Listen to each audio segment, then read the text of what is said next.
Hi, everyone. Just a quick update. We've got a couple of council members that are on their way in elevators, walking to the building. So we're just going to give them a few minutes to get started here. But we should have quorum in the next 5 minutes. Thank you.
Good. Liliana.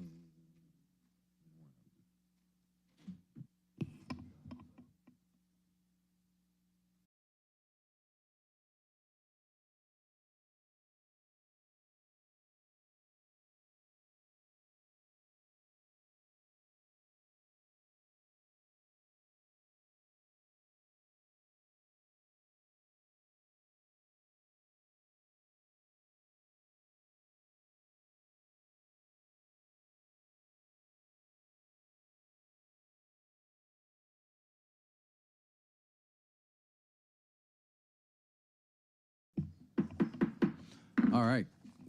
Good afternoon, everyone. I am Jason Winston, and welcome to the Community Development and Human Services Committee for Tuesday, June the 25th. I'm chair of the committee, and I am joined by my colleagues. To my right, Councilmember Andrea Boone. To my left is Councilmember Jason Dozier, and we are also joined by Councilmember Liliana Bakhtiari. With that, that constitutes a quorum, so I'll make a motion to adopt the agenda. Is there a second? Second. I have a second by Dozier. If you can please open the vote. One moment.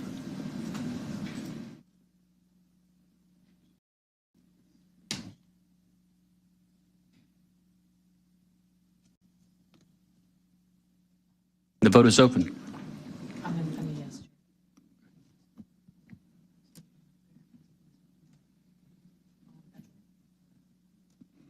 The vote is closed. It'll be 4 yeas, 0 nays.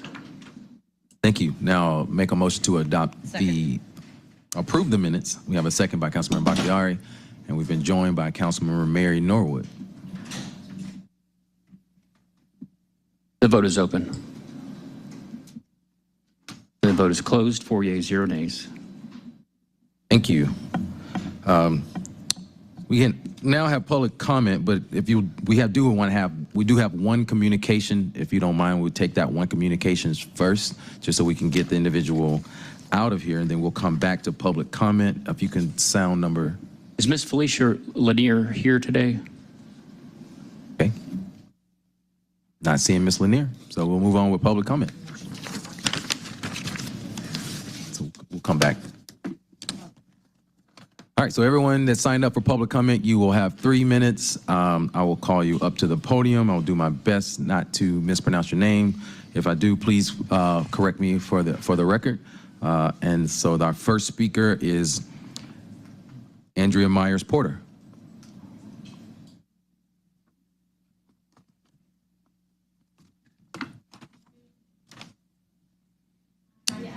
Good.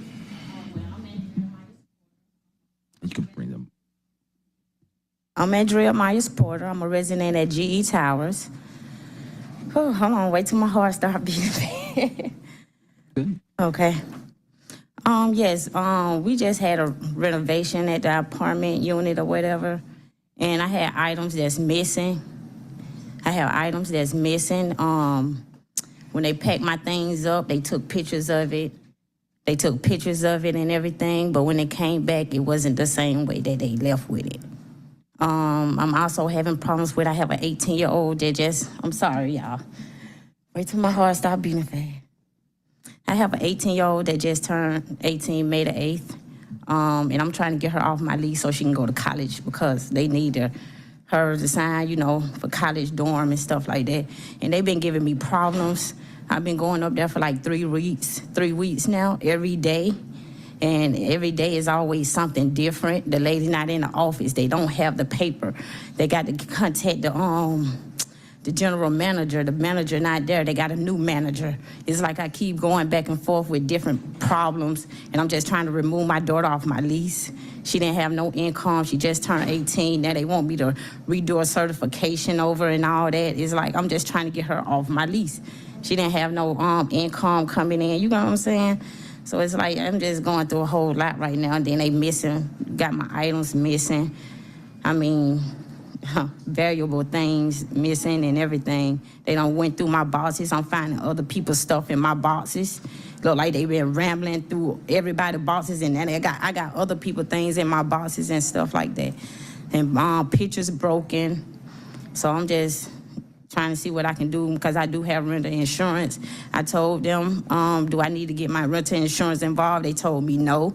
Wait and see what the mover's gonna do. So now it's like days going by, and I feel like I need to put a claim in, but they told me not to. So then that's where I'm at right now. Thank you. All right. Thank you. Our next speaker is Zakiya Janal. Zakiya. Sorry. Hey, how y'all doing? Good. My name is Zakiya Jana. I'm a resident at 490 Glen Street, which is known also as GE Towers. I would like to say that I'm a valued resident, but as of lately, I have not felt that way, along with many other residents whom I consider to be my neighbors. When we first began to get wind of the property's upcoming renovations and revitalizations to the community, we were excited, trusting, and anxious for what was to come to our new community. We were proudly and firmly told that this property was not here to relocate or displace residents, along with representatives who also confirmed that from the office of Jason Dozier and Invest Atlanta. A year later, the tone is definitely different. Everything has become what we actually have feared and totally opposite of what we have been promised. Residents are being met with extremely high water bills ranging from $200 to $400 a month. I just paid a $326 water bill as a resident in an apartment complex. Unethical and inhumane treatment of property during the relocation. My only question is, why are we being treated as second-class citizens? Residents are also, I believe that we are deserving of equitable living. Legacy Construction, the Franklin Group, and Lincoln Avenue Associates, along with Mid-State Movers, should be held accountable because these entities are receiving government funds to do this revitalization of the property. A lot of us who reside on this property are taxpayers. We are also productive human beings. My question is, why isn't anyone holding the Franklin Group responsible? Why is Mid-State Movers taking advantage of residents during this difficult time of relocation? Why are federal and government funds not being properly and adequately used to accommodate residents and their families during this stressful time? That's all I have. Thank you. Thank you. Our next speaker is Leslie Reagan. You have 3 minutes. Good afternoon. My name is Leslie Reagan. I too reside at 490 Glen Street.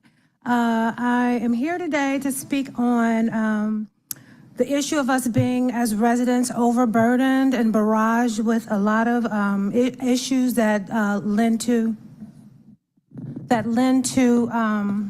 housing, us feeling as though we're housing insecure. I am in the renovation process. I have not actually moved out. My unit has not been renovated, so I don't have anything to comment as a post-renovation right now.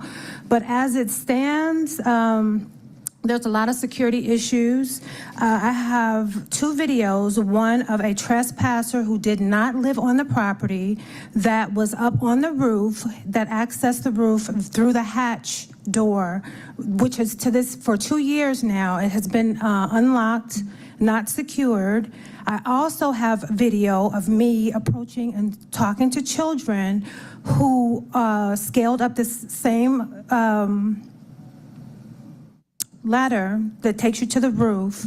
And to this day, I live right by that ladder. To this day, it's still not secure. There's a gate where you can secure it. It's still not secured. I've spoken to different entities about that. Moving on, we are having leasing issues. A lot of us are concerned about reprisal, retaliation, and intimidation. Just today, as I mentioned, I am in the phase where I will be moving out of my unit soon. And this notification that we received today states that if we do not have a lease, then we don't come back to a new unit. So that does not make us feel very secure. Yes, sure. There are mold issues. I'm smelling wafts of mold in my bathroom. There's just an overall general lack of communication. There's a high turnover with management to date since Lincoln Property has acquired, I think since December of 2022, if I'm not mistaken. We've had 2 different management groups, and probably with each one of those management groups, 2 different property managers. I have been attending the Mechanicville Association meetings where I did try to rally from support from David Holder, Mr. Jason Dozier, who's here also today, Vicki Roberts with Invest Atlanta. It's to my understanding also that MARTA is supposed to be one of the investors, and also I've been in communication with the Atlanta Housing Executive, 4G Tower, Ms. Dalcia Anaya, and everything seems to fall on deaf ears. So hopefully we can get some support here today and get things going over better at G Tower. Thank you. Thank you. Our next speaker is Kodia Masan. You have 3 minutes. And we've been joined by Councilmember Matt Westmoreland.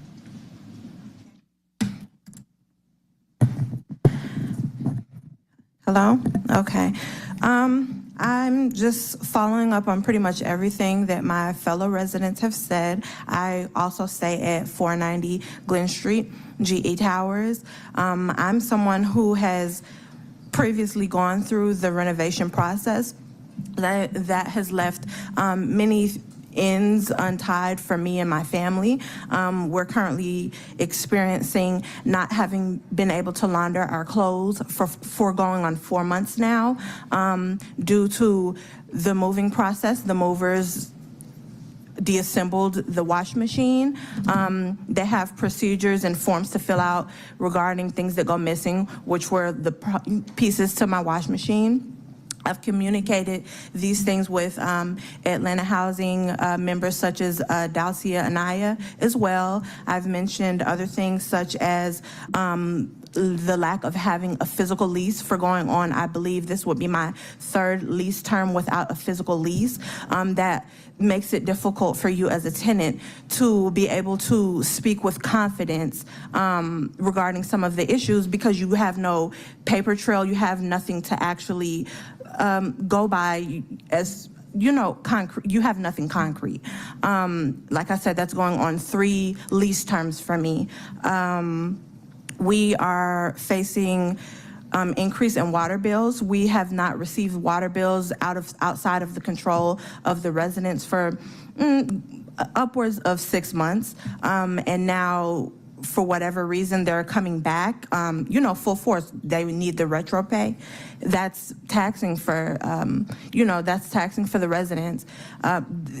All these things compounded, you know, are just not being acknowledged as they should be. We've been having turnover with the actual ownership and management.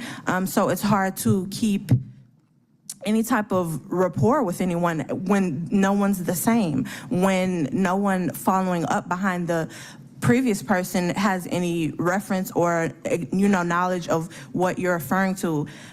We cannot get any maintenance requests met. I don't know how many requests I've put in to have the washer and dryer that I referred to put in, because I had to buy the parts myself. Like I said, I'm still going without being able to wash clothes for my family.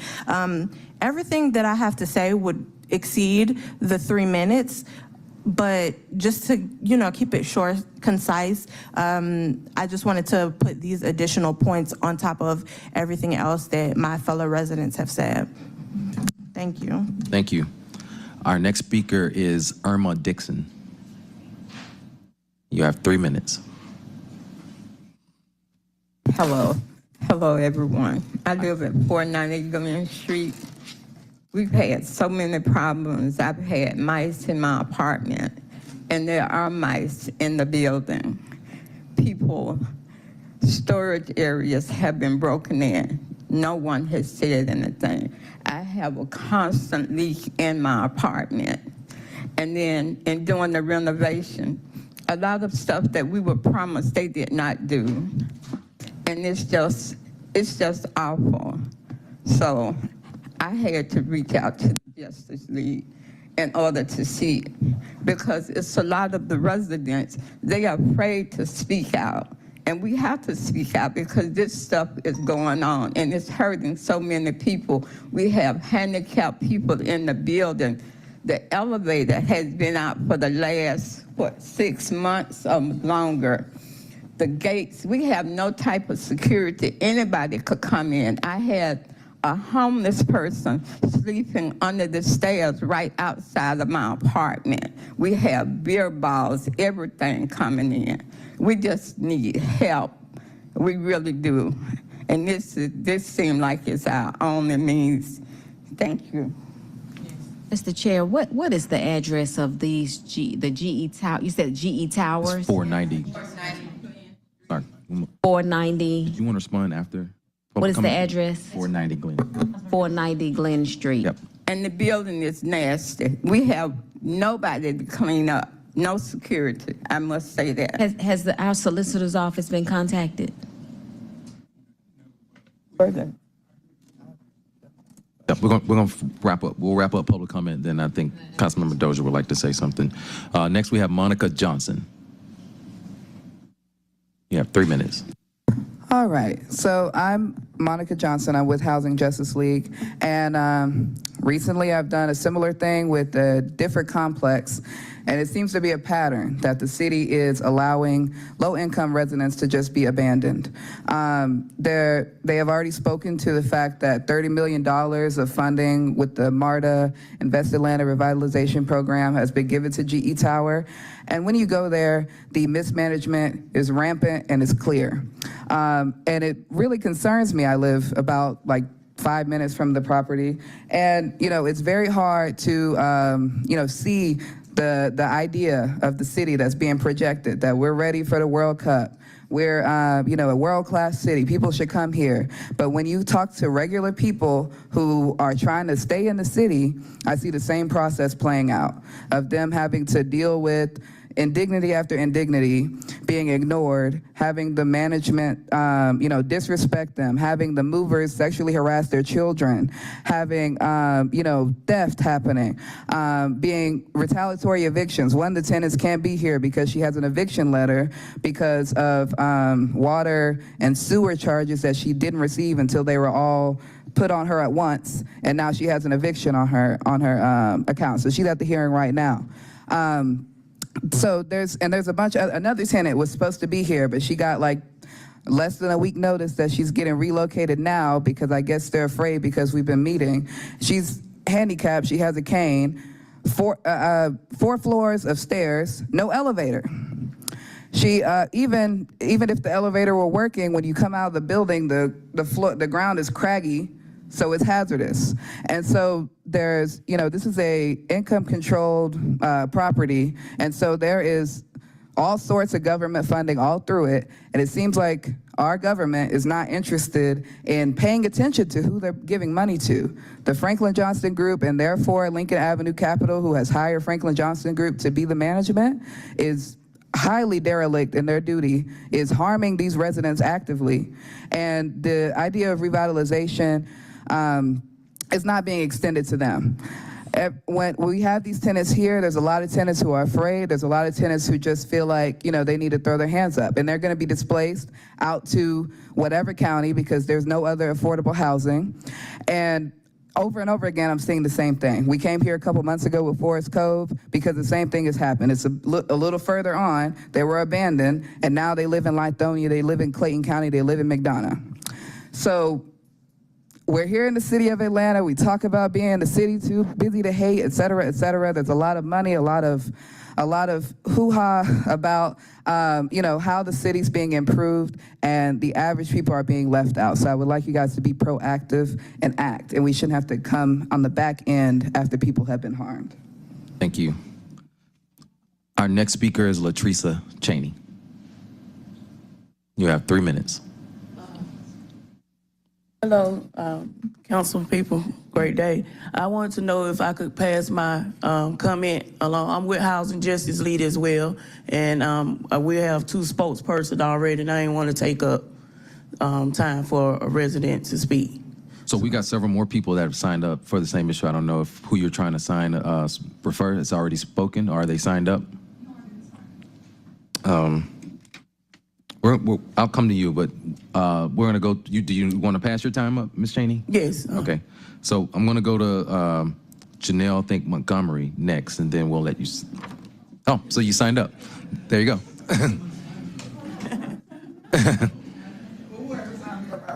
Yep. Good afternoon. Yeah, I am Jamil Montgomery, and I'm also a resident at 490 Glen Street, GE Towers.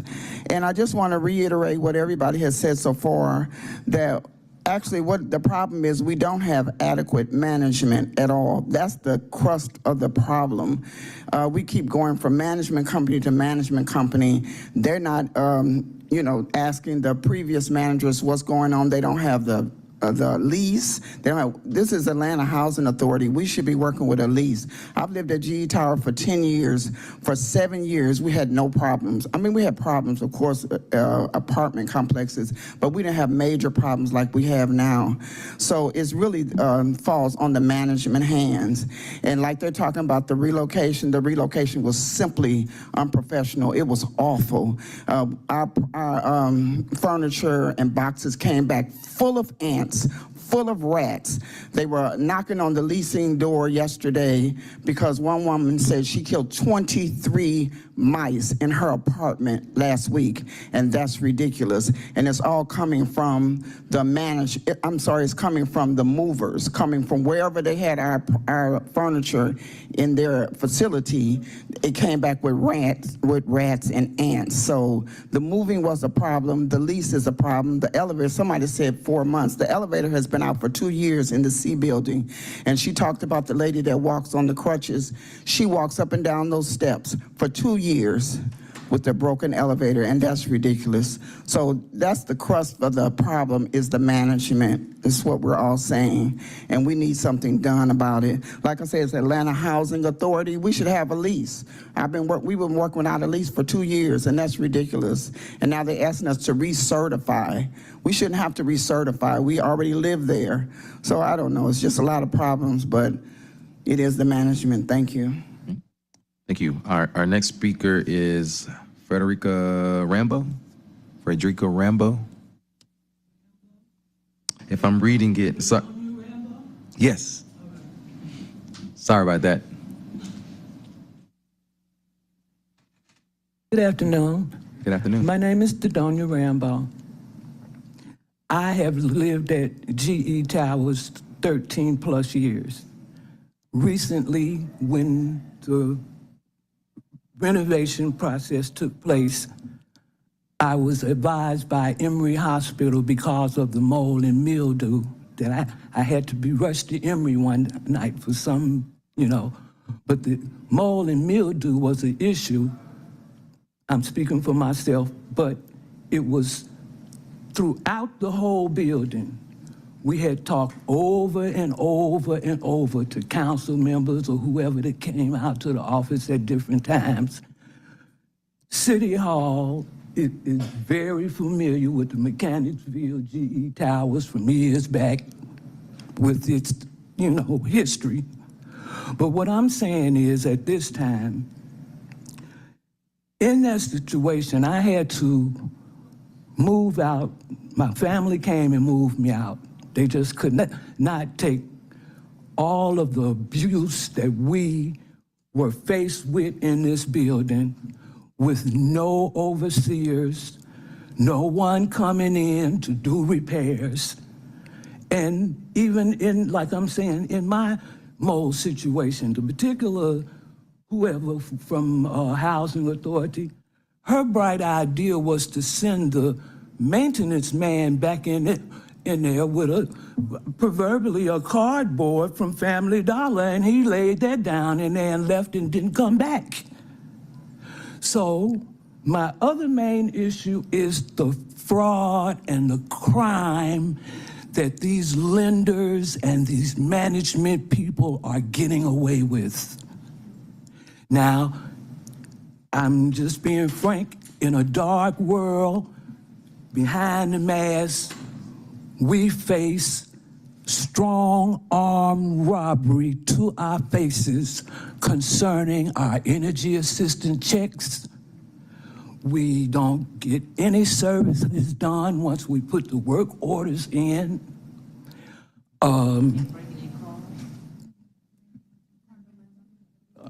Okay, come on, speak up for me, because I'm getting nervous. Oh, you're fine. Take your time.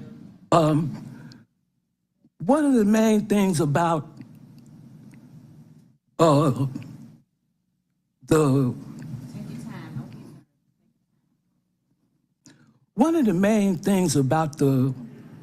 what you call the retaliation from these high levels, well, the scriptures specifically point out where wickedness is found, in high places.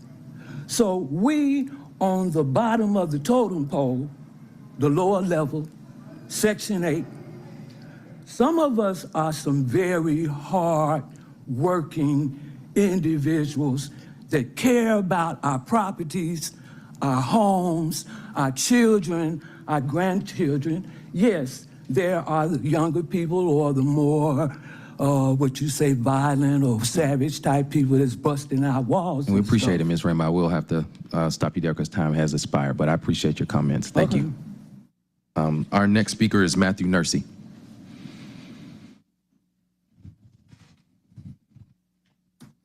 Good afternoon. Thank you, Council. My name is Matthew Nursey, and I'm with the Housing Justice League. And I'm just here to stand in solidarity with all the residents of GE Tower, the ones here who have spoken today and the ones who cannot be here. I kind of know what the process of asking for funds from Invest Atlanta looks like. So I know that there's a lot of vetting that goes on in that process. And so we're just here to tell you that, you know, the folks that have been approved to receive funding from the city are not using it properly or in the way that the city probably imagined that it would be used, or these residents. Upon walking to GE Towers, the first thing you notice is that the gates are not working. Anybody can walk in. There's debris everywhere from construction. You know, we've been having our meetings in the park, you know, to try to get as many residents as possible to come get involved. And we've been met with management with hostility, with lies about what's allowed and not allowed as far as tenants getting together and organizing. You know, there's residents that we've met that don't even have a lease, so I'm not sure, you know, how that fits in. That seems a little sketchy to me. You know, bills that has been said that aren't accurate. You know, they're being overcharged by hundreds and hundreds of dollars at times. And you know, when we had our last meeting there, that I was there a couple weeks ago, they're doing construction, and so on the third floor, the workers threw over the patio garbage bags full of trash and debris, you know, a couple feet wide, just huge, large pieces of drywall and just building materials, tossing it over, you know, the ledge 3 stories up, and meanwhile, there's children playing around just, you know, a few feet away, because this is a very central area with a playground. And so we're just here to tell you that someone, you know, people need to go down there and see for themselves what's going on. We're just trying to put it on your radar. And, you know, we're not here because we want to be. We're here because we know that the city has the means to intervene, and that's what we are asking for. And I'm very proud of all these brave residents here who are coming out to speak, even though clearly, you know, there's possibility of them being targeted, and already have been, some of them. So, yeah. So, thank you. Thank you. Our next speaker is Charles Captain. You have 3 minutes. This public comment. Hi, my name is Charles Captain. I work with A Better Amsterdam Walk. I'm sure you probably know who I am. First, I just wanted to say to these folks, your story is appalling, and the city should do something to help you immediately. Yes. Okay, so I don't want to go over territory, which you probably are very well aware of, but I want to highlight a few things. One is the NPUF vote. It was overwhelming, 77%, 282 against the project, 84 in favor of the project. This was not a close vote.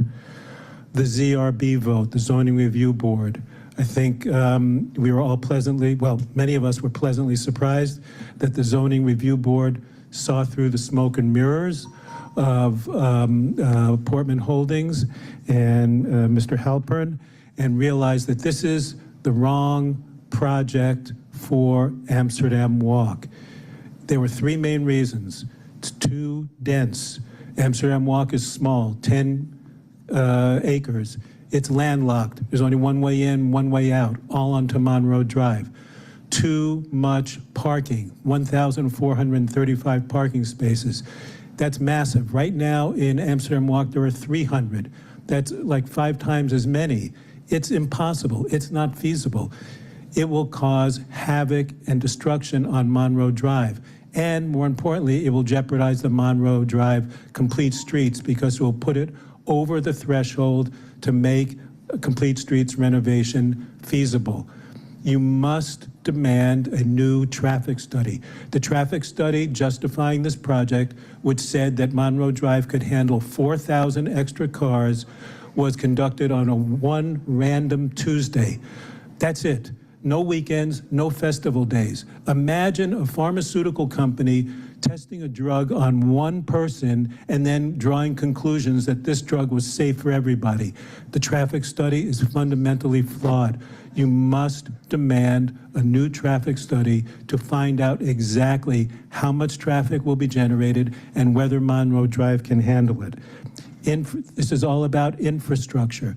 Growth and development is fine, ladies and gentlemen, but if the infrastructure isn't there to support it, it's gonna lead to a collapse.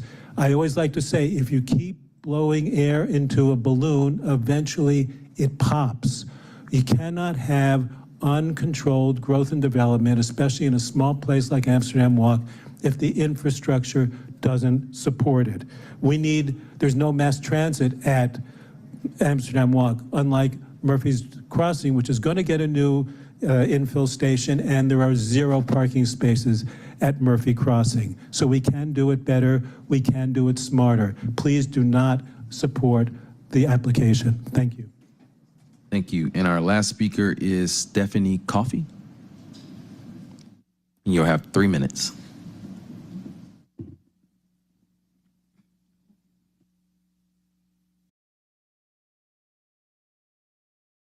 Thank you for letting me speak. My name is Stephanie Coffin. I'm an ISA certified arborist. I've lived in Virginia Highlands for over 55 years. I would like to talk today briefly about the trees at Amsterdam Walk and the relationship to climate change. Dr. Brian Stone from Georgia Tech Urban Studies professor in a recent talk states, trees are the only way that cities have to cool the urban areas.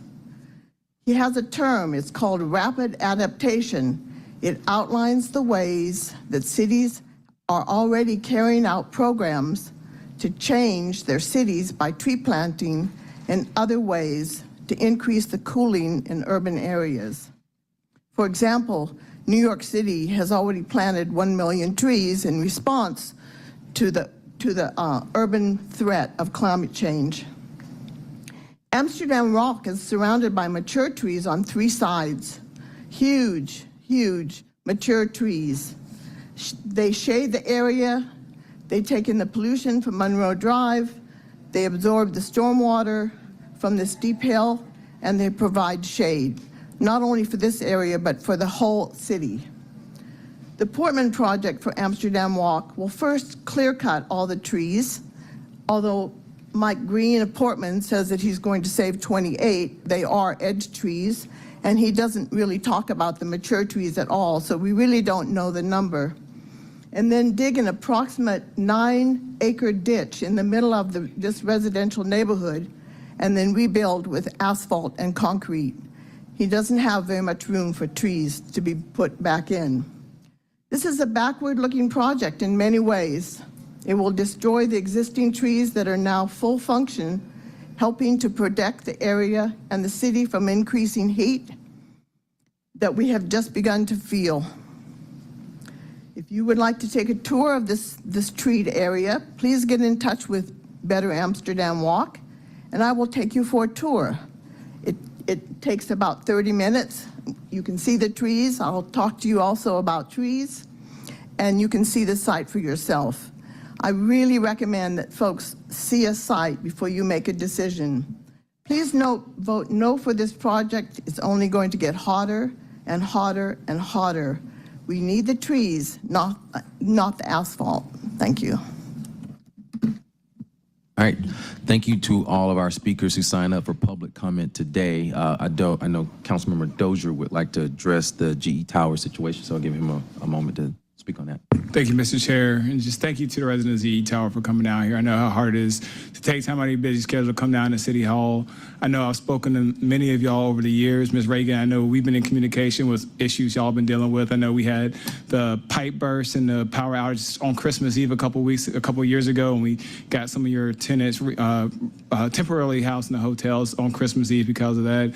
I know we've had issues around the security. I was on site just about 6 months ago with the property management group there, talking about some of the security challenges and where the city could provide some support. You see, Glen Street is much more lit up than it used to be. We got some new police cameras, and what y'all shared about just a rotation of property management representatives, I've seen myself, because some of those same folks that I met with ain't the same folks that are there today, and that's been a challenge and frustration for me. One of the things that I've been particularly alarmed about that y'all didn't say during this conversation, but in the email conversations that the Housing Justice League has shared, but the fact that the property managers aren't even willing to meet with you all to talk about these issues is particularly alarming for me. And so I just want y'all to know that I stand with y'all, and I will continue to stand with y'all to make sure that we get these issues addressed. One of the things I've asked my team to do is set aside a conference room, because I want to talk with y'all. I know I have some committee duties here. I'm gonna step aside, and I would love to chat with y'all in the conference room if y'all are willing to give me a few minutes. But I do want to also make sure that we reach back to not just Atlanta Housing and Invest Atlanta, but MARTA as well. There are a lot of public entities involved in this, and I think that's part of the challenge. There's too many cooks, and so nobody wants to take responsibility for addressing the issues that need to be addressed in a way. But I'm going to take that responsibility, because y'all are my neighbors. I live in Mechanicsville as well. I've been in Mechanicsville for the last 10 years. I'm on Garibaldi Street, been there with my family, and I see everything that's been happening in the building and happening in the broader community, and I stand with y'all in making sure that we can get y'all the support that not only that y'all need, but that y'all deserve. And so one of the things I just want to just say thank you to the Housing Justice League as well for staying on top of this. I know that when the Invest Atlanta vote took place last year for the bond financing, everything that was told to me was that we need this bond financing to get the repairs that to do this work. We need the bond financing to make this happen.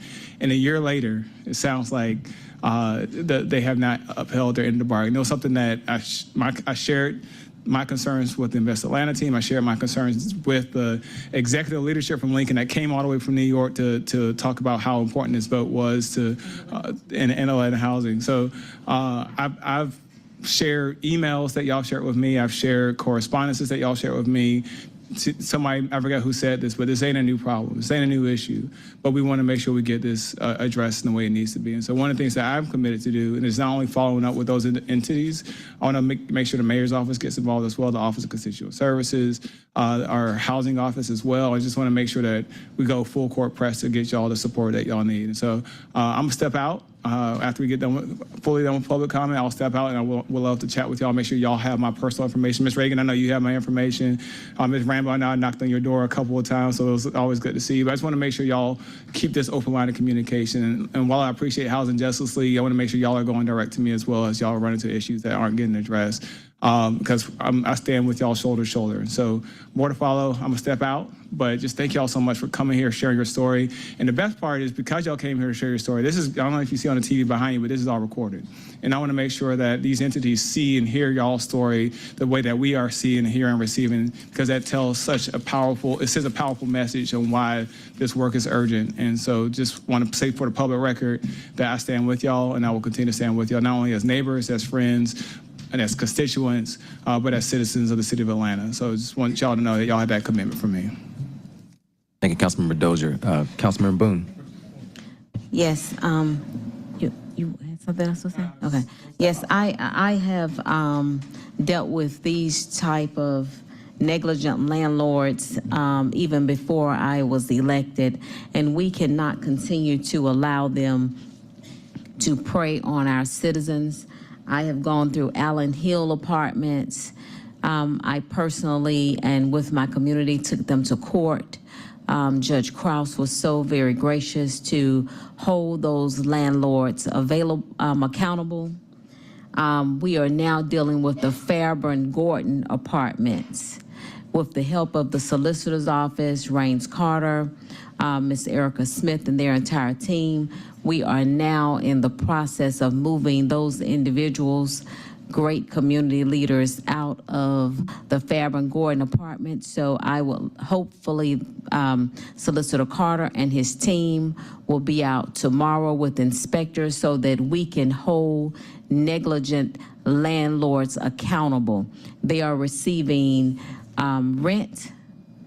Many of them are receiving are on vouchers, and the 2 bedrooms are paying upwards to $2,500 a month, whether they are occupied or not.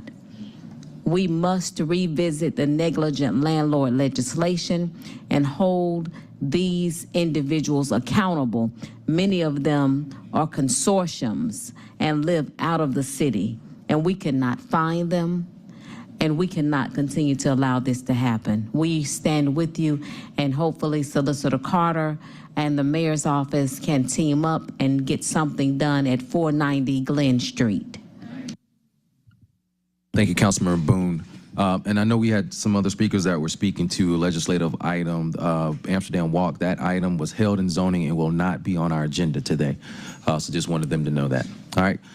So thanks everyone who signed up for public comment. We really appreciate you today. We're going to move on to our next agenda item, which is our presentations. So we have two presentations today. We have Atlanta Department of Labor and Employment Services quarterly update. So we're going to bring up Commissioner John Flanagan.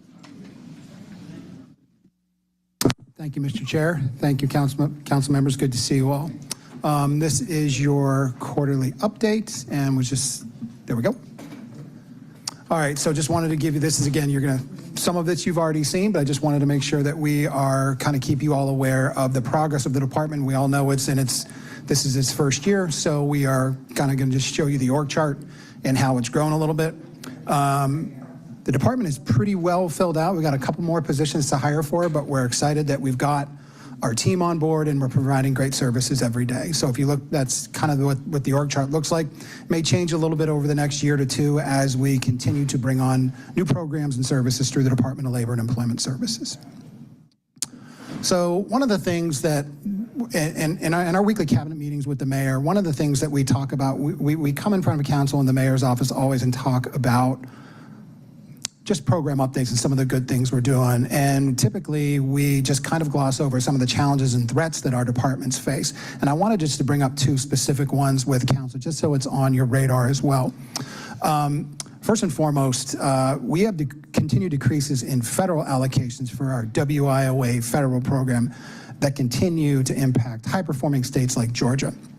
We received another 3% reduction this year, and those include our youth programs.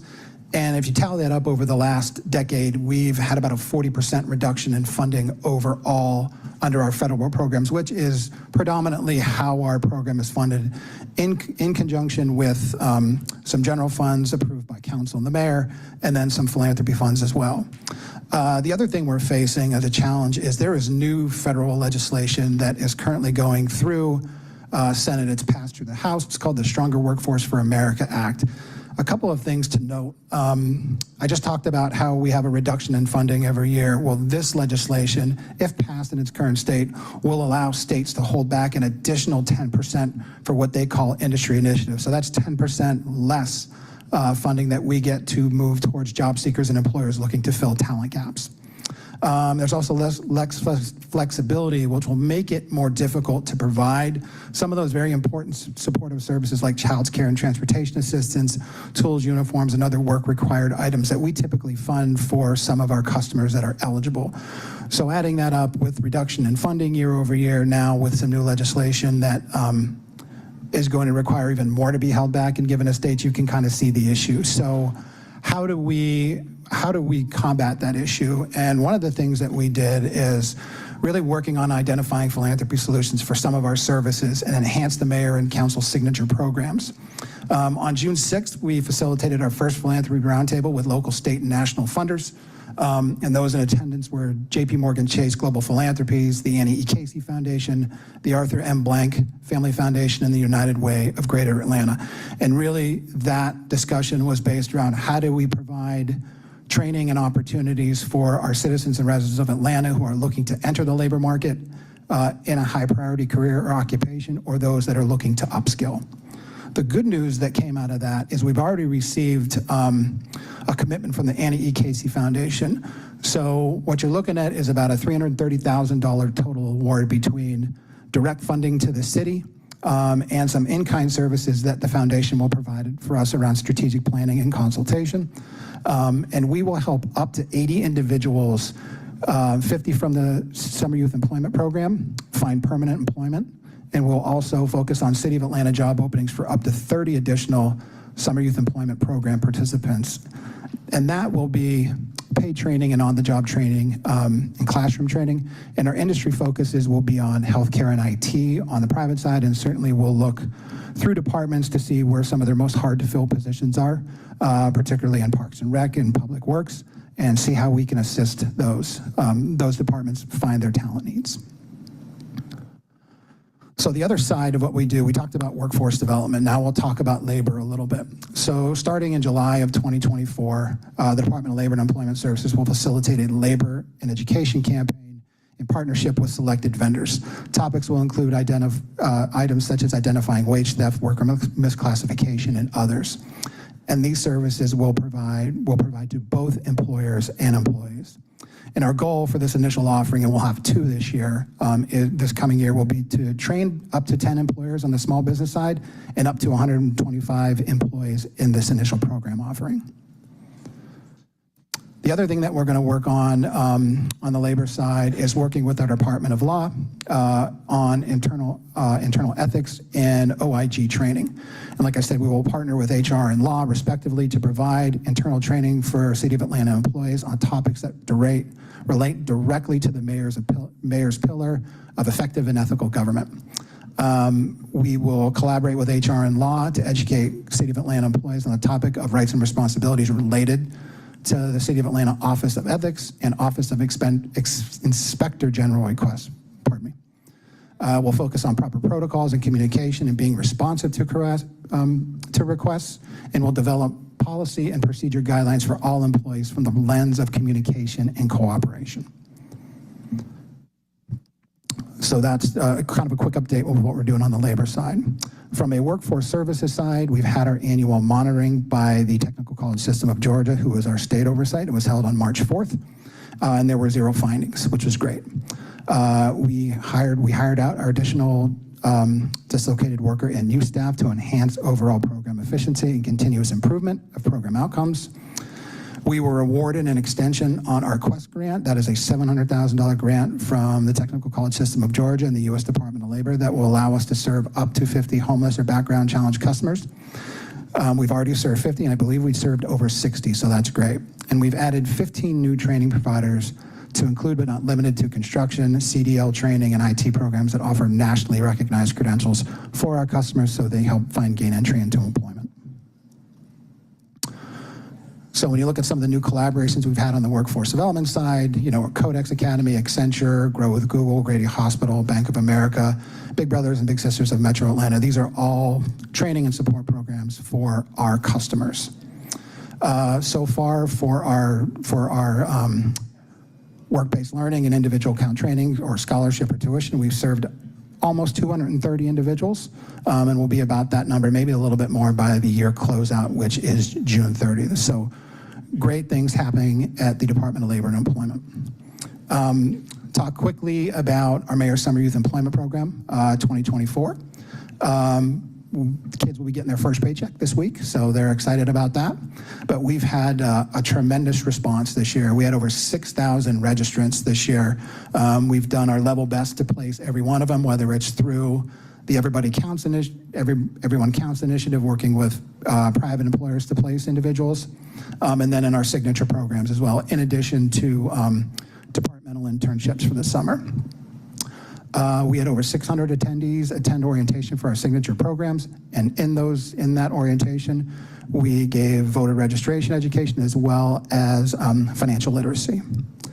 And we still have business registration ongoing. We have 133 businesses that are participating this year, and we really hope next year we can increase that number, particularly on our small business counts, because this is exactly who that program is for from a business perspective.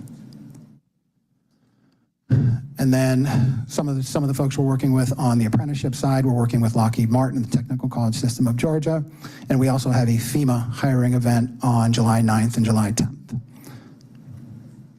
All right, I know I went through that very quickly, but happy to answer any questions council may have. Thank you very much for your time. Thank you, Commissioner. Any questions or comments from my colleagues? Thank you for a thorough quarterly update. I don't have any questions. Just want to appreciate you and all the work you all been doing on the summer youth program. It's been going very well. I know several of us have interns in our offices, and it's been going really well. And I know they're happy to get those first paychecks. So we appreciate all the hard work. But run while you can. Yeah, All right. thank you. Thank Just you. want to say one thing. I forgot to say this. Wanted to give a little shout out to my team, particularly Dr. Serena Walker, Miss Sonia Wilson Westmoreland, and Miss Theresa Austin Gibbons. They are our deputy commissioners. They do a fantastic job. They're the ones that do all the work. We get to enjoy their success. So just wanted to say that before I left. All right. Thank you so much. We appreciate it. All right. Next, we have our quarterly update from In-Town Cares. We welcome Executive Director Brad Shores. Good to see you, Brad. Good afternoon, Council. Appreciate the opportunity to present. My name is Brad Schweers, ED at In-Town Cares. Our mission is to prevent and reverse homelessness and hunger in-town Atlanta. Want to talk, kind of give you an update on, we're coming to the end of our fiscal year, give you an update on our homeless services work in general, and then talk about a few of our neighborhood-based partnerships, which for us have been new in the last 3 years. They're proving to be really successful in ending homelessness for our neighbors experiencing homelessness. Overall numbers, we have 19 case managers who work on the ground 5 days a week, who have enrolled in this last year, 415 individuals, provide nearly 7,000 services to those individuals, and have housed 212 people from the streets into permanent housing. So these are predominantly people experiencing chronic homelessness, and these are all people who are experiencing unsheltered homelessness. So folks moving from the streets into permanent housing, both through our efforts through the PSH system, Permanent Supportive Housing, as well as the LIFT initiative of the city. And then this past year, we've also added support services for folks once they do move into housing. So we've engaged 41 of those individuals with 960 aftercare services. Jumping to our community-based outreach approach, our newest program is our partnership with East Atlanta, with Councilmember Bakhtiari, Councilmember Westmoreland support, as well as the East Atlanta Business Association, East Atlanta Community Association. In October, after some months of kind of on-the-ground work with different stakeholders, we launched this initiative to place one of our homeless outreach case managers into East Atlanta Village, which is actually where my family and I live, and kind of to take a multi-pronged approach, not only to engage people who are experiencing homelessness in East Atlanta, but also proactively engage the faith communities, the business communities, the neighborhood associations as well. Homelessness is an issue that affects many, many people. For us, primarily, it's our clients experiencing homelessness, but it also affects the neighborhood groups and the businesses as well. So we meet monthly with ICA and EBA, as well as regular trainings, both kind of education, training, letting people know, trying to empower constituents to know when do I call 311? When do I call 911? When do I call Michael Nolan, our dedicated case manager, who's got a line that's dedicated to East Atlanta. So trying to educate the public on what is going on, the steps in the process, and just generally the kinds of work that it takes to end homelessness. The work that we do is sometimes it's visible, but oftentimes it's not visible. It's taking a client to the Social Security office, accompanying someone to a doctor's appointment. In fact, our case manager, one of his clients just gave birth last night at Grady Hospital. So he was there with his client to do that kind of work. So kind of educating folks on the work that you might see us doing, but also the work that goes on that often is not seen.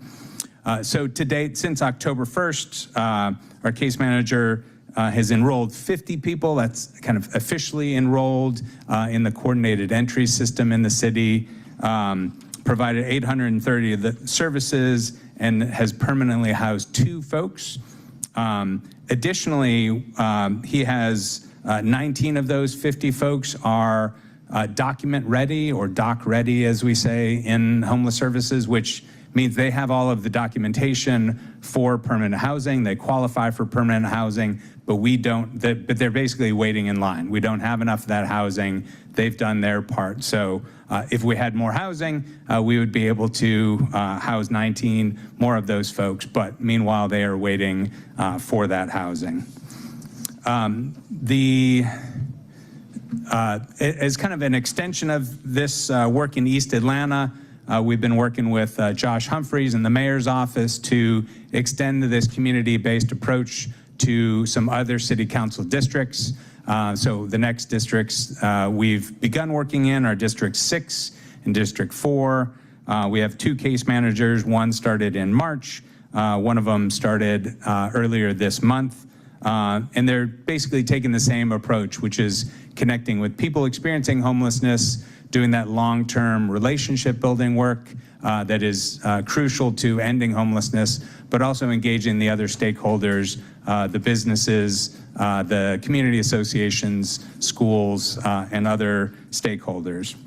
So we've got, as you see, we've started expanding this work in District 6 and District 4, and we also have plans to work in Districts 1, 3, 11, and 12 in the coming months. So a lot of work to be done. Well, I'll just jump back. Now we have the council member Bakhtiari's back. So on this East Atlanta partnership, again, couldn't have done this without council member Bakhtiari's approach or support. But this approach has been the idea we were just talking before the meeting here is not only to kind of do the work of ending homelessness in the community, but ideally housing people also in the community where they're living. People experiencing homelessness like hanging out in East Atlanta for the same reasons I like hanging out in East Atlanta. It's kind of funky, it's cool, there are good people there, there's good restaurants. And so all too often we've been, when we house folks, people are very far away from where they were living, where their communities were. So it's a little complicated, but in the coronavirus funding era, we've been able to place people all around Metro Atlanta, which is a positive. We're able to find housing outside of the city. But the downside is we've had people experiencing homelessness in Midtown who moved to Noonan. They've never been to Noonan. They don't know where Noonan is. They don't have any friends there, family. They don't know how to get around. So people end up being isolated. So part of the effort in East Atlanta now is there are 2 new permanent supportive housing projects that are coming online soon in the next November and December of this year. And so we've been working with Partners for Home and the city to try to designate some of those units to people who are leaving homelessness in East Atlanta who can stay in their community but be housed. People want to be housed, but people oftentimes don't want to move far, far away from their communities, like none of us would want to.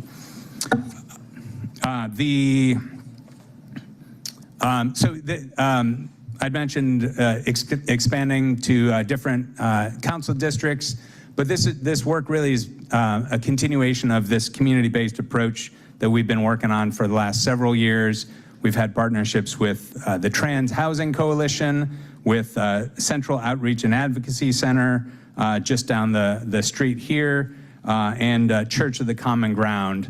So the idea is to invest long-term in a specific neighborhood.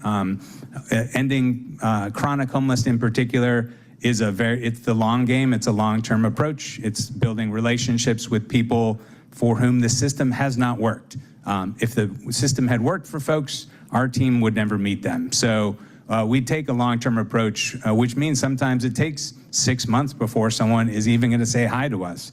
But we want to do that. If we don't do that groundwork, we don't do that relationship work, we're never going to get people off the streets. So these 3 community-based projects have 3 case managers. In this past year, enrolled 108 clients. provided over 2,400 services and housed 57 of those folks into permanent housing, including from the Church of the Common Ground Partnership. One of our case managers, Matthew Reed, was able to place, I think, 11 of the first 40 folks who moved into the Melody project, which is on Forsyth Street. 11 of those 40 folks who moved in there were from our staff member Matthew's caseload. So people experiencing homelessness in downtown who were able to be housed in downtown. So really appreciate the mayor's support on that project, council support, and really pushing this idea of let's end homelessness, but let's not just send homeless people to some other part of the city or someone else's district, but let's take ownership of ending the homelessness of people where they live. And I think that is the end of my update. So I'd love to take any questions if folks do have any. Thanks, Brad. We appreciate your quarterly update. I know Councilmember Bakhtiari is eagerly waiting to kick things off, so I'll let her go first.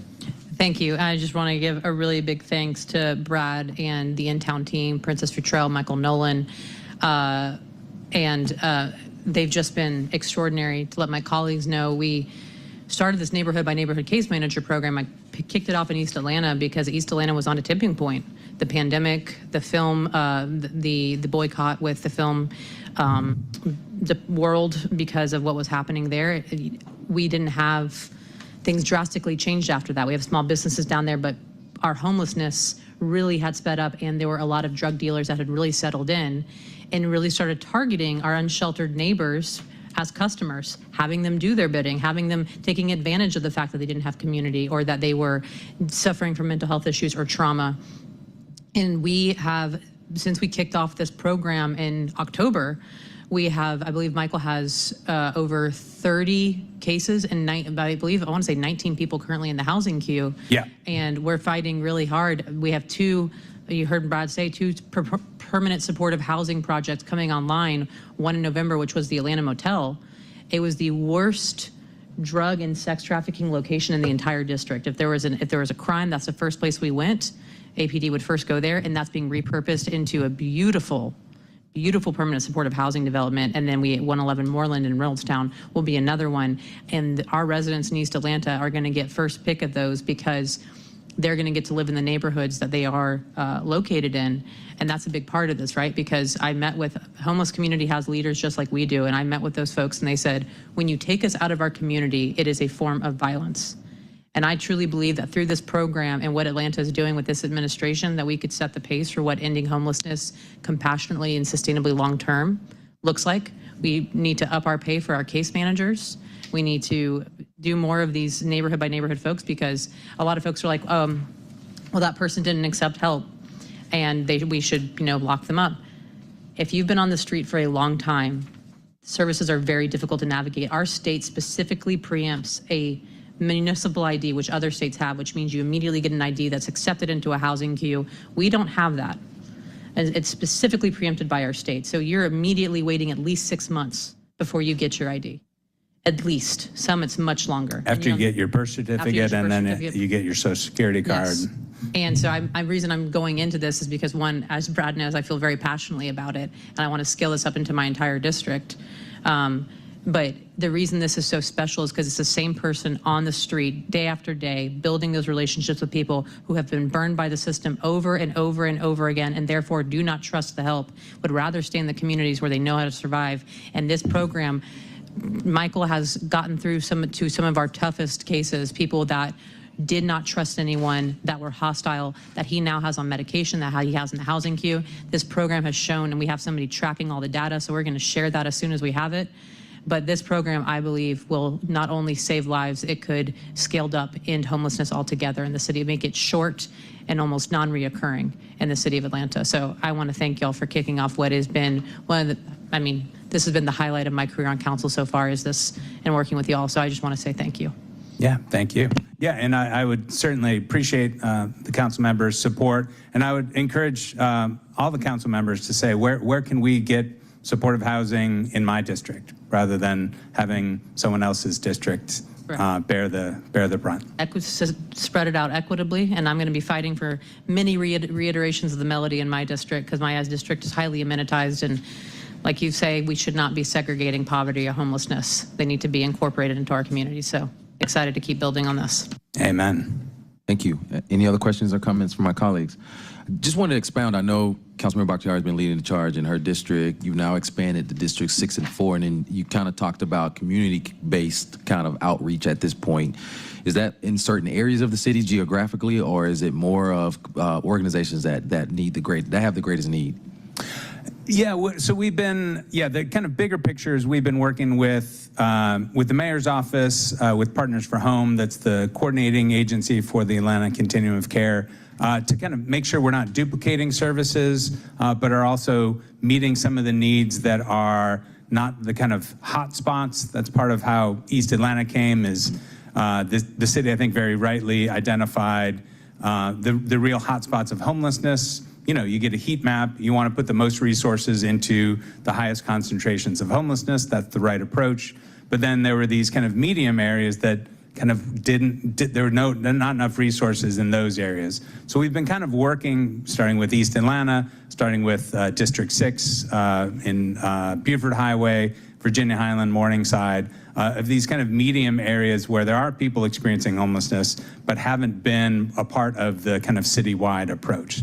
So it's really kind of augmenting the approach that's been going on the last couple of years, and trying to identify where those, if there's a big bridge encampment closure strategy happening right now. So we're making sure we're not kind of duplicating working with those same folks there, but getting to these areas where people aren't receiving services. And how are you kind of managing the short supply of supportive housing right now? Is it just we have a waiting list, and as things become available, we're just prioritizing folks who need it the most? Yeah, our team works with 4 different vouchers. The voucher system is it's a challenge to navigate through. That's a lot of what we call this outreach work, but it's really outreach and navigation work. It's finding those documents that the council member mentioned, but it's also going to the appointment, because Atlanta Housing has a slightly different voucher program than the Georgia Housing voucher program. So walking through those steps with each of our clients, seeing what people are eligible for, taking them to visit. Hopefully, if people can be on multiple waiting lists, we help them navigate those experiences. And then, offering what's available, and people can say no. That's a big part of our approach. Is we take them to visit. If they go to a place and say, no, I don't. This doesn't work for me. And we say, no problem. It used to be years ago, like, okay, we would say, well, then you don't want help, or like, that's your only shot, now you're back on the street. So we don't want to take that approach. We offer what is available, and then help people navigate to the housing that does become available. But this is a big, we've got 98 units coming on between the 111 Moreland and the Ralph David House. So that's some good progress, and more coming. All right. Well, we definitely appreciate the hard work you and your team are doing. So thank you very much. I'm going to kick it back to Councilmember Bakhtiari. I just wanted to add for my colleagues, because as this program becomes bigger, that one of the most amazing things about it has been, besides going and having a case manager, making sure that none of these individuals are ever navigating this process alone. Somebody from in town, their case manager is always with them, driving them places, making sure they're good. The other part of this that has been so tremendous is the culture change that occurred in the neighborhood. And I want to thank the neighbors in East Atlanta as well, because they also pursued this really hard, and they are actively helping look for land. Michael, the case manager, trained a lot of our businesses on how to engage with the unsheltered, when to call 911, when not to call 911, and he's helped us troubleshoot our 911 systems, and has made me aware of drug hotspots where we were able to engage our special ops teams and our crime suppression unit and our narcotics unit, and as a result, we only have one drug house left in East Atlanta that I have every confidence we will be able to close within the next year and a half. So, and that is, again, in part thanks to this program, because it's been a partnership between your agency, the community, and the city. So that has I think is what's made it wildly successful. So I just wanted to add that part and say thank you.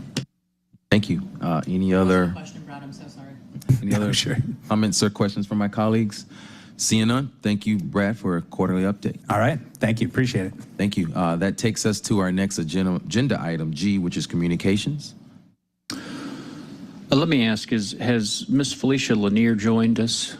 Yep, she is. She's in the audience. Okay, can we take item number 2? Item number 2 is 24C 5085, a communication from Councilmember Antonio Lewis, District 12, appointing Ms. Felicia Lanier to serve as a member of the Commission on Aging. This appointment is for a term of 4 years. Ms. Lanier, thank you Hi, for good being here. afternoon. If you could Thank tell us you. a little bit about yourself and why you're interested in this commission.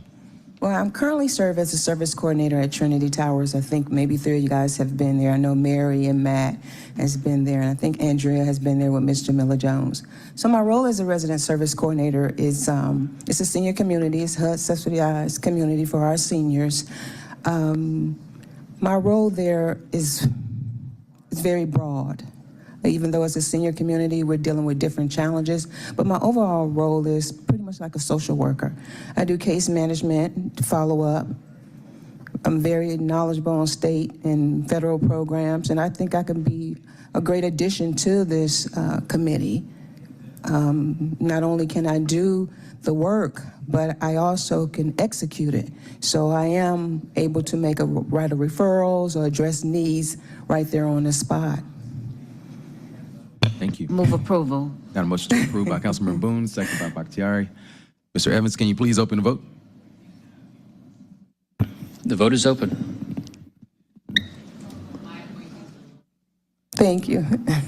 Felicia, thank you for all you do. Oh, you're welcome. The vote is closed. It's 5 yeas and 0 nays. Congratulations, and thank you for your willingness to serve. Thank you. Thank you. And I'm looking forward to continue to work with some of you guys. The committee could take items number 1 and number 3 together if it likes. Please proceed. Item number 1 is 24C 5084, a communication from Mayor Andre Dickens appointing Mr. Stephen Parker to serve as a member of the Fulton County City of Atlanta Land Bank Authority. This appointment is for a term of 4 years. And item number 3 is 24C 5086, a communication from the Community Development Human Services Committee to allow the Department of Grants and Community Development to submit the 2024 Annual Action Plan of the 2020 through 2024 Consolidated Plan that outlines the proposed activities and federal resources allocated to the City of Atlanta by the United States Department of Housing and Urban Development for program year 2024. The recommendation is to hold. Thank you. I'll make a motion to hold. We have a second by Bakhtiari. If you can please open the vote. The vote is open.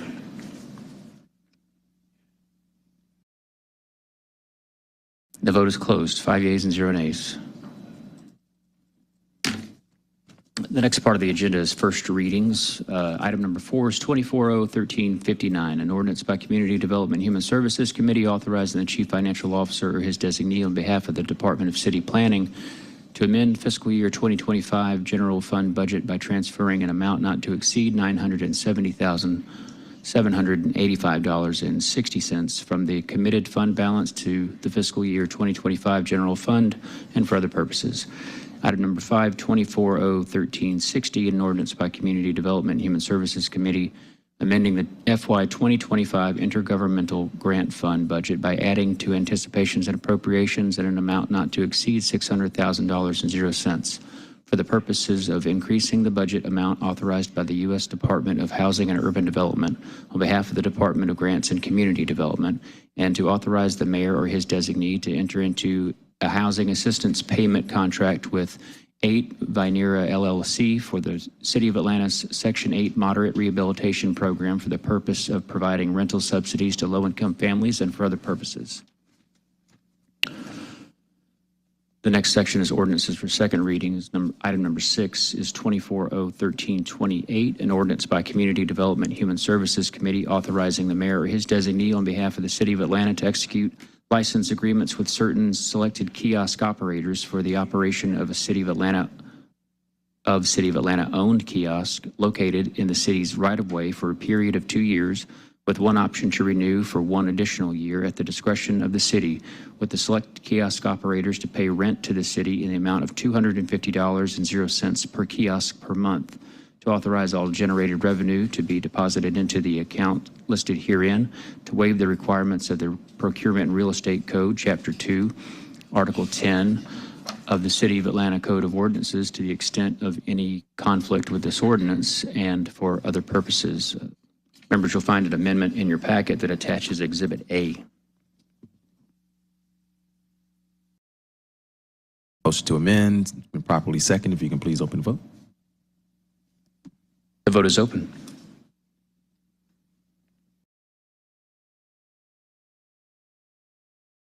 The vote is closed. 5 yeas and 0 nays. The item is amended. I have either Paige Patterson or Jay Matthews to speak to this item.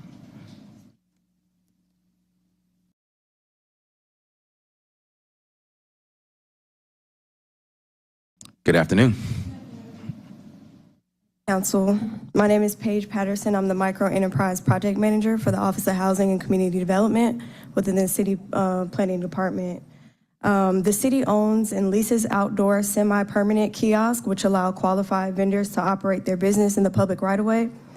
Vendors submit applications and are selected based on certain criteria and must have certain operating capacity.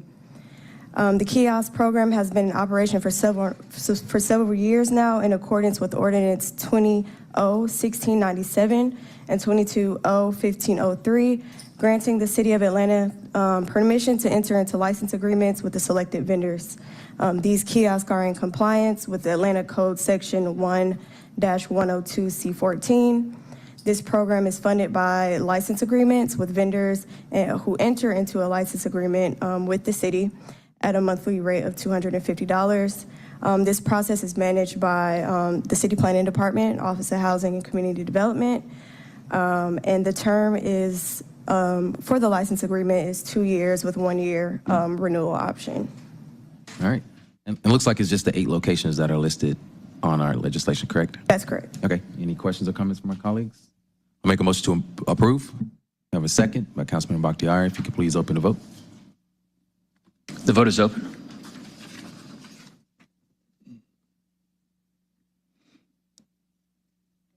The vote is closed. 5 yeas and 0 nays. Thank you, Council. Thank you.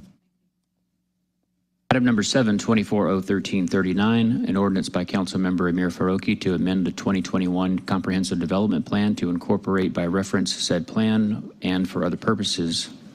The recommendation is to hold this item. Make a motion to hold. I'll second. You can please open the vote. The vote is open.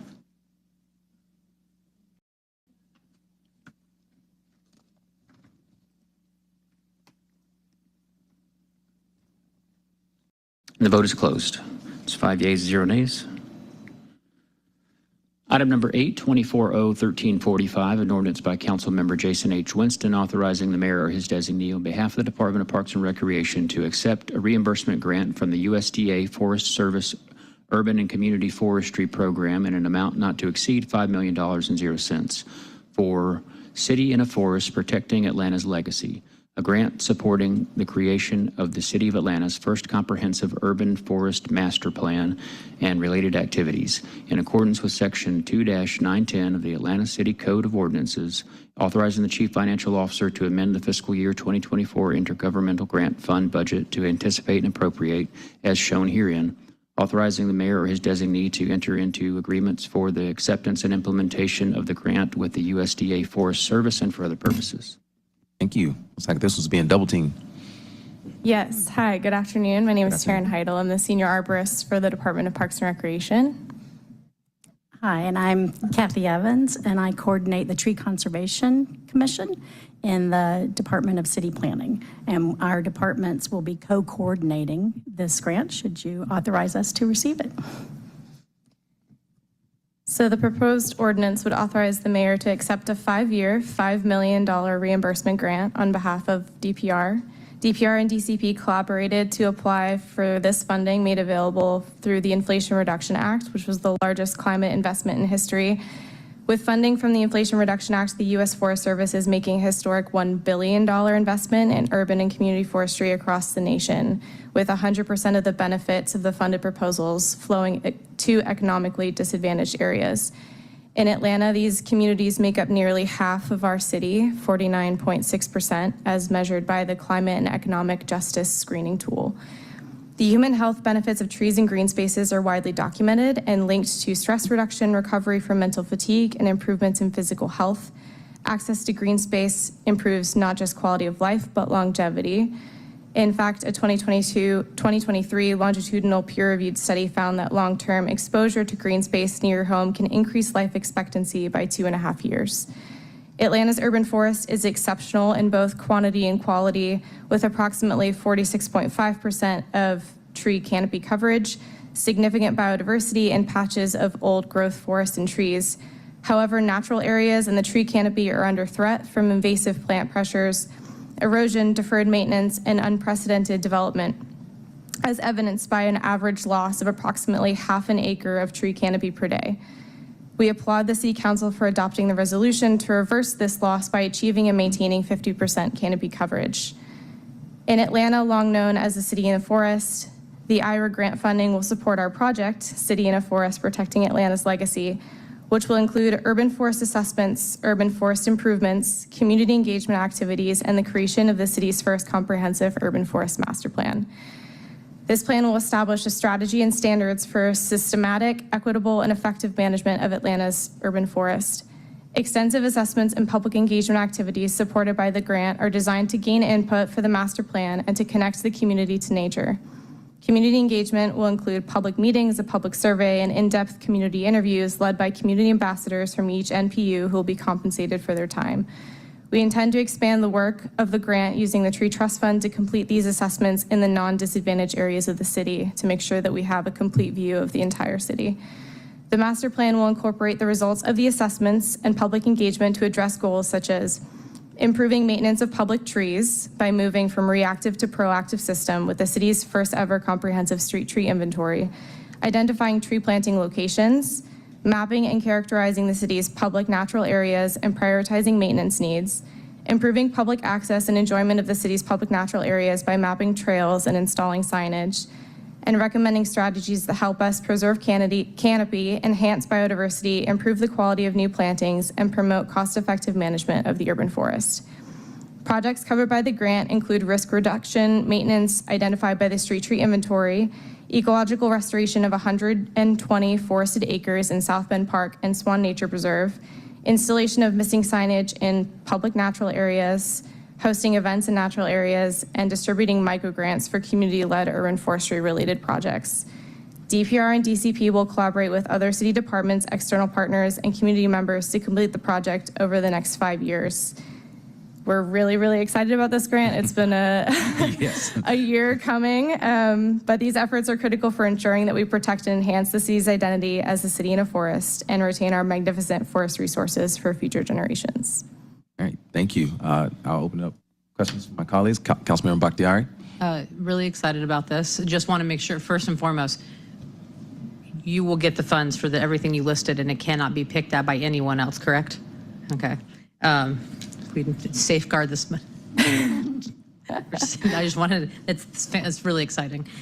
Really wanted to ask if it's also going hand in hand with the trail plan that's currently. So the Trails ATL Master Plan is working with Path Foundation, and that's focusing on the paved trails, and this is complementing that, and so we're focusing on the soft surface trails. So we'll have a complete look at trails with both of those. Just happy to hear that it's not happening in silos, so that's great news. Yeah. The other thing I wanted to ask, you touched upon this in your description, but just wanted to also double check. Are we going to be prioritizing the areas where we have the highest amount of heat-related deaths first and foremost? Yes, so the master plan, the intention is to include all of the studies that we've been doing and then have more assessments as well to get an even broader view. So Brian Stone's work as well as Tony Giarusso's work will be included. The study we did the first year on council, I guess that's part of Brian's work. Yes. Right. And my, I was going to say this could also complement planning as well, because in the areas that we aren't able to do, the non-plantable areas where we're still experiencing a higher heat island effect, we could do reflective roofing. So I'm hoping that goes hand in hand with city planning in terms of areas that are not plantable and being able to highlight those and us maybe mandating reflective roofing in those communities. not something for you to worry about, but the data could be really helpful with that? Yes. Okay. And is there any chance that we could also see, when do we expect that you will actually have this completed? So it's a 5-year grant. So we're hoping for the actual master plan to be at the end of that period. So part of this grant is paying for the design of the master plan, but all of the assessments are going to take some time to complete, and we've got projects along the way to engage as we go. That they will inform as we. Yes, correct. And I'm hoping, like water oaks or magnolias, it's all going to be canopy trees, right? As much as possible. Okay, great. Thank you. That concludes my question. And I move for approval. Thank you. I'm going to go to Councilmember Norwood. I was glad to hear that y'all are going to use tree trust fund money for the areas that are not going to be covered from the grant, because as you know, the greatest amount of tree loss is the northern part of the city. The maps are dramatic. Less access to parks, greatest tree loss. So love having the entire city undergo this review, because I think it's extraordinarily important. And in my part of town, it's a cost of doing business, and the trees come down on Sunday morning. We all know it. But we are losing so many trees. And while we want to reforest wherever we can, and Kathy and I go way back to R4 and R5 and trying to find a tree on a street that you could salvage because the houses are so close together. But where there is a little bit of land, we need to make sure that we're not just wiping those out with moonscapes. So thank y'all for taking a holistic view of the whole city. Thank you. Kathy. I was just going to say one other thing, that we are forming an advisory committee of internal and external partners that we want to not ask a lot of your time, but to meet twice a year to tell us how we're doing, what are we not thinking about, what should we do to supplement, what are things other people doing in the community that we need to think of. And we would invite all of you to participate if you would like to be involved in that. Yes, please. Thank you. Definitely let us know how we can be involved in that. So we appreciate it. We had a motion to approve by Councilmember Bakhtiari. I will second. I'll give it to Councilmember Norwood. Let's do that. And if you can please open the vote. The vote is open. The vote is closed. 5 yeas and 0 nays. Takes us to Section J, Resolutions. Item number 9, 24R3708. A resolution by Council Member Andrea L. Boone authorizing the City of Atlanta to donate a total amount not to exceed $2 million and 0 cents to Star C Corporation pursuant to Section 6-306 of the City of Atlanta's Charter to support the continued administration of an eviction diversion program for low-income City of Atlanta residents, authorizing the mayor or his designee to enter into a donation agreement which shall detail the actions of Star C Corporation to administer an eviction diversion program for low-income City of Atlanta residents, to authorize the Chief Financial Officer or his designee to make the donation authorized hereby from the accounts listed herein and for other purposes. I would like to move approval on this piece of legislation. They have been extremely helpful throughout the city, helping those that were facing eviction move to other locations and catching up some bills. So thank you so much for being here. Well, Mr. Woods, you got anything to add? Well, we got a motion to approve. It's been properly seconded by Councilmember Westmoreland. Yeah, I know. Vote. If you'll please open the vote. The vote is open.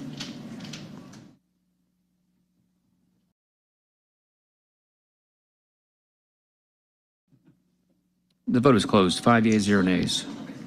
And before we move on, just give Mr. Woodson a second to just explain to the general public a little bit more about this. Indeed. Well, thank you, Council. Thank you for the support on the first round and for this. I think just so that the public can hear, 286 payments have gone out with that first round of $2 million to date. We are at 1.5, just over that, out the door. That's an average of $5,282.95 per household. I wanted to make sure that we also highlighted that the zip codes most received, 48 of those went to 30318. 35 to 30315 and 29 to 30311. There's a whole list of other 19 zip codes that were able to be served with this first round. So it may be a smaller amount, but it's had a big impact, and we're excited to do the second. Thank you. Thank you very much.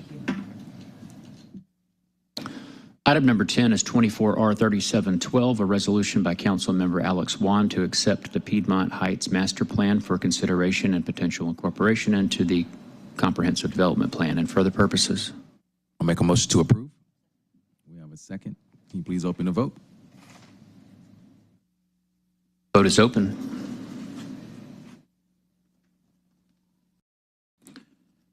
The vote is closed. 5 yeas and 0 nays. Item number 11 is 24R3749, a resolution by Community Development Human Services Committee authorizing the mayor or his designee on behalf of the Department of Grants and Community Development to enter into a housing assistance payment contract with 8 Vinera LLC in an amount not to exceed $600,000 for 28 units at Vinera Village for the purpose of providing rental subsidies at the Vinera Village Apartments in order to house 28 low-income families under the U.S. Department of Housing and Urban Development Section 8 Moderate Rehabilitation Program. All contracted work will be charged to and paid from the accounts listed herein and for other purposes. And the request is to hold this item to travel with a related ordinance. Motion to hold. We have a second by Councilmember Westmoreland. Can you please open the vote? The vote is open.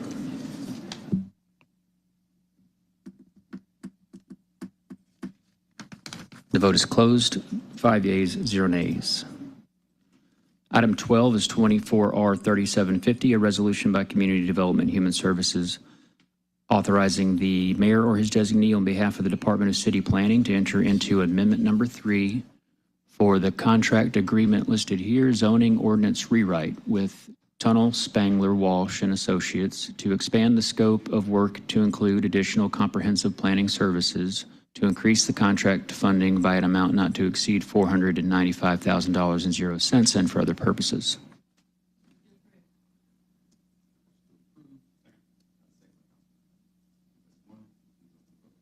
Sorry, microphone's not on. The vote is open.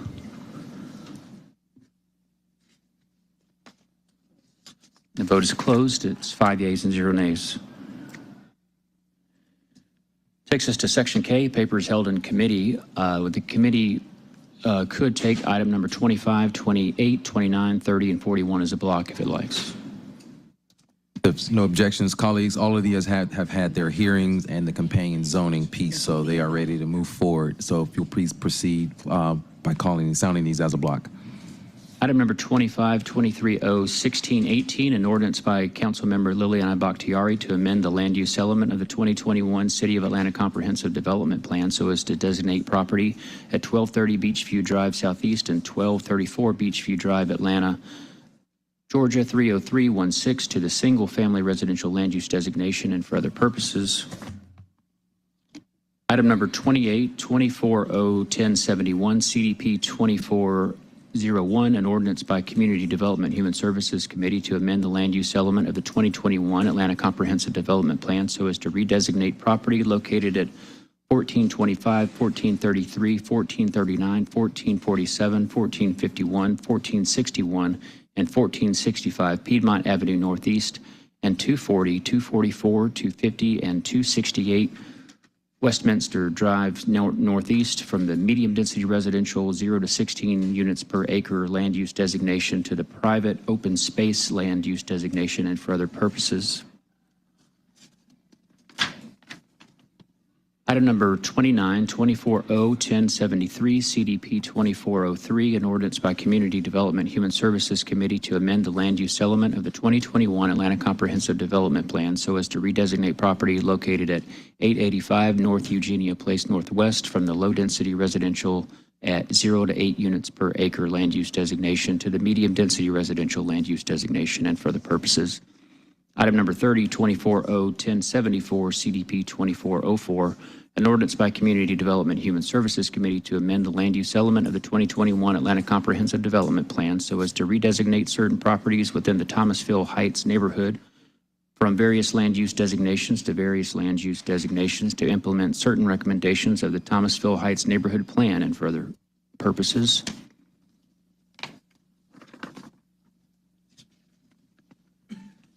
And item number 41, CDP 2413, an ordinance by Community Development Human Services Committee to amend the land use element of the 2021 Atlanta Comprehensive Development Plan so as to redesignate property located at 666 Smith Street Southwest from the single-family residential land use designation to the mixed-use, low-density land use designation and for other purposes.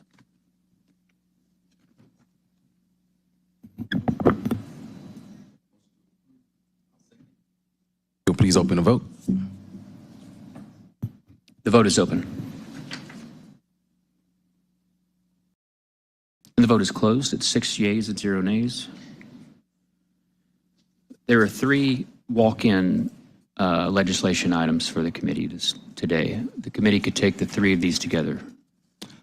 There are no objections, and colleagues, these papers, as you know, council will be going on recess soon, and the contracts for these will expire before we are back on recess, so we agreed to take the walk-in papers today. So if you'll please sign those items.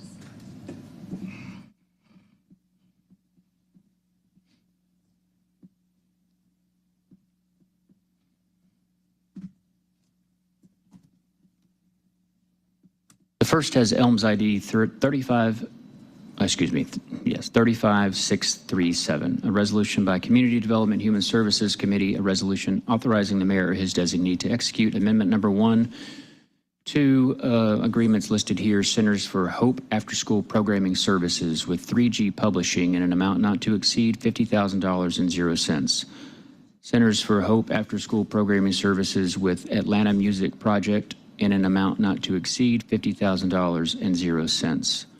Centers of Hope After School Programming Services with Johnson Unlimited Management and Production Company in an amount not to exceed $50,000.00. Centers of Hope After School Programming Services with Next Up Girls in an amount not to exceed $200,000.00. And Centers of Hope After School Programming Services with Youth Science Academy in an amount not to exceed $50,000.00. Centers of Hope After School Programming Services with the Soul Circle Foundation, Inc. in an amount not to exceed $100,000.00 to add funding for the purpose of continuity of services for the Centers of Hope After School Programming. All contracted work will be charged to and paid from the account number listed herein and for other purposes. I'll make a motion to approve. Well, sorry. The next item is 35638, a resolution by Community Development Human Services Committee authorizing the mayor or his designee to enter into the first renewal option for 1 year with each of the 4 vendors under the agreements listed here, Centers of Hope After School Programming Services with Future Seekers, Inc., commencing on October 17th, 2024 and ending on October 16th, 2025, in an amount not to exceed $70,000.00. Centers of Hope After School Programming Services with Johnson Unlimited Management and Production Co. commencing on October 17, 2024 and ending on October 16, 2025 in an amount not to exceed $50,000.00. Centers of Hope After School Programming Services with Youth Science Academy commencing on October 19th, 2024 and ending on October 18th in an amount not to exceed $230,000.00. Centers of Hope After School Programming Services with Atlanta Youth Rugby commencing on October 2nd and ending on November 1st, 2025 in an amount not to exceed $50,000.00. To continue the contracts for Centers of Hope After School Programming Services to provide youth and teen out-of-school programming on behalf of the Department of Parks and Recreation. All contracted work will be charged to and paid from the account numbers listed herein and for other purposes. And then the last item is Elms ID 35639, a resolution by Community Development Human Services Committee authorizing the mayor or his designee to enter into the first renewal option for 1 year with each of the 5 vendors under the agreements listed here with Centers for Hope After School Programming Services with 3G Publishing in an amount not to exceed $150,000.00. Centers of Hope After School Programming Services with Enrich Kids Now, DBA Youth Enrichment Services in an amount not to exceed $50,000.00. Programming services with Kids Gym USA, Inc., in an amount not to exceed $60,000.00.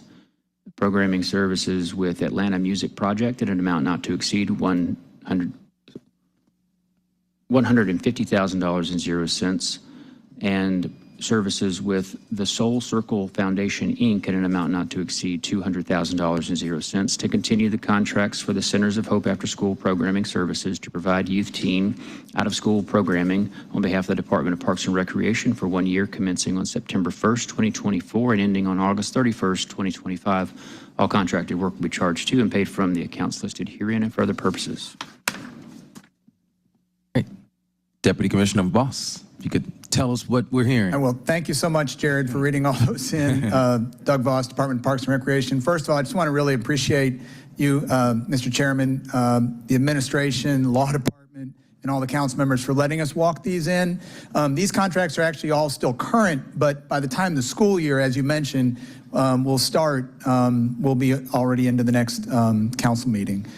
We did a bid about a year ago for these programming services for all of our after school, our 17 sites. We got 12 bidders, and we were able to contract with all of them. They provided fantastic STEM, tutorial, which is a major one of our programming initiatives, athletics, and in some cases, arts and crafts.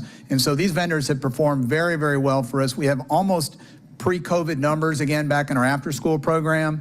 And it's just very important to us. We want to make sure that we can offer all of these services when school goes back on August 1st and when after school starts on August 5th, which was hence the reason why we asked to walk this in to make sure there's no gap in these services.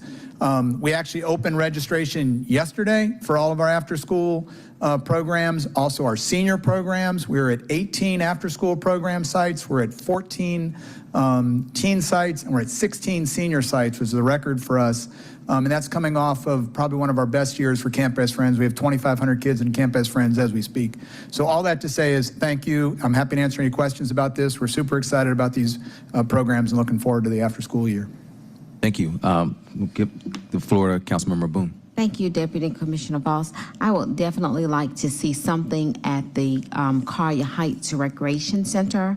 A lot of parents don't like to send their children to the big C.T. Martin Recreation Center. So let's try to get something at the Collier Heights Recreation Center this school year. They did have a small program there, but I love what I see, and I would love to see something like Future Seekers and some other things over at the Collier Rec Center. And I know we talked about some renovations that needed to go on there, and I would love to see that also on a list. So again, thank you so much, and I move approval.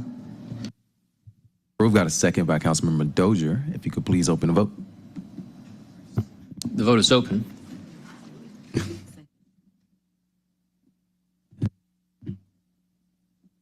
The vote is closed. It's 6 yeas and 0 nays. Thank you.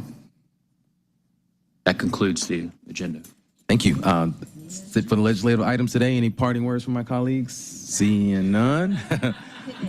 We stand adjourned.